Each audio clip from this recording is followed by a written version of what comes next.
പഞ്ചായത്ത് മെമ്പറോട് പറഞ്ഞു. പിന്നെ ഹസ്ബൻഡ് ഗൾഫിലാണ്, മൂപ്പര് പഞ്ചായത്തേക്ക് മെയിൽ ചെയ്തിട്ടുണ്ട്. അതിനൊന്നും ഒരു ഇതുമില്ല. പിന്നെ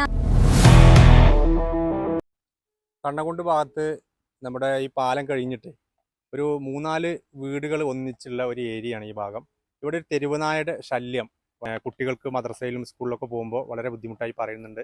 നമ്മുടെ കൂടെ വീട്ടുകാരുണ്ട്, അവരോട് ചോദിക്കാം. ഏകദേശം ഒരു 1.5 മാസം മുമ്പ് ഇവിടെ ആരോ വാഹനത്തിൽ ചെറിയ നായ്ക്കുട്ടികളെ 4 എണ്ണത്തിലെ കൊടുന്നിട്ട്, അത് ചെറുതായിട്ട് നമുക്ക് ഒന്നും ഉപദ്രവിക്കാനൊന്നും കഴിഞ്ഞില്ല, ആട്ടിവിടാനൊന്നും കഴിഞ്ഞില്ല. കുട്ടികളായി കൊടുന്നിട്ടപ്പോ തന്നെ നമുക്ക് പേടി. ഇവിടെ ആണുങ്ങളില്ല, ഞങ്ങൾ ഇളയച്ചിന്റെ വീടാണത്. ഇവിടെ 5-6 കുട്ടികളുണ്ട്. അപ്പൊ ഞങ്ങൾ ഇവരെ ഈ പട്ടികളെ കൊടുന്നിട്ട അന്ന് തന്നെ ഞങ്ങൾ വിളിച്ചു പറഞ്ഞു, 4 പട്ടിക്കുട്ടികളെ ഇവിടെ ആരോ കൊടുന്നിട്ടിട്ടുണ്ട്. പക്ഷെ ഇതിറ്റങ്ങൾ അങ്ങനെ നടന്ന് പിന്നെ കുട്ടികൾക്ക് പുറത്തേക്കൊന്നും ഇറങ്ങാൻ പറ്റാതായി. ചെറിയ കുട്ടിയാണ്, ഓൾക്ക് പുറത്തേക്കൊന്നും ഇറങ്ങാൻ പറ്റാതായി.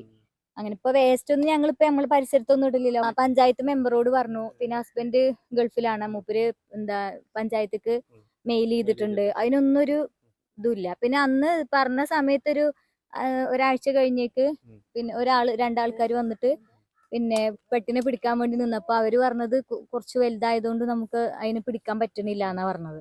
ചാക്കിലിട്ടിട്ടും അത് പോവാണെന്ന്. പിന്നെ ഇതിപ്പോ കുട്ടികൾക്കൊന്നും നടക്കാനൊന്നും പറ്റണില്ല. മദ്രസ പോകുമ്പോഴൊക്കെ പ്രശ്നമാണ്.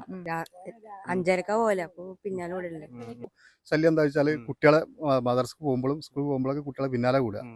പിന്നെ ഇത് പുറത്തേക്ക് ഇറങ്ങി നടക്കാൻ പോലെ സിറ്റ് ഔട്ടിൻ്റെ ഉള്ളിൽ വീട്ടിൻ്റെ പഞ്ചായത്ത് നമ്മളെ മെമ്പറോട് പറഞ്ഞിട്ടുണ്ട്.